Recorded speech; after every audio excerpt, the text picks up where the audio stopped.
আসসালামু আলাইকুম। Jahin birds kingdom পক্ষ থেকে আপনাদের সকলকে জানাই স্বাগতম। আমি আছি আপনাদের সাথে ইশফাক হাসান জাহিন। আপনারা দেখতে পাচ্ছেন আমার পাখিগুলো, বাজরিকার পাখি, পাশাপাশি আছে ঘুঘু পাখি। পাখিগুলো কত সুন্দর খাবার খাচ্ছে। বাজরিকার পাখিকে আমি শাক দিয়েছি, কলমি শাক। তারা দেখছেন কত সুন্দর কলমি শাকগুলো খাচ্ছে। এবং এটাতে ডিমও আছে হাঁড়িতে।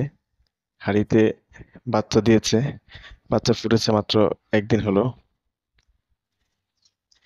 এই যে আপনারা দেখতে পাচ্ছেন যে আমার বাজরিকের পাখির বাচ্চাগুলো, এই যে একটা বাচ্চা ফুটেছে। আর আর 5টা ডিম আছে। তো আশা করি এগুলো আস্তে আস্তে ফুটবে ইনশাল্লাহ। তো আমার ভিডিওটা যদি ভালো লাগে তাহলে অবশ্যই আমার পেজটা ফলো এবং লাইক করে দিবেন। সবাই ভালো থাকবেন। আসসালামু আলাইকুম ওয়া রাহমাতুল্লাহ।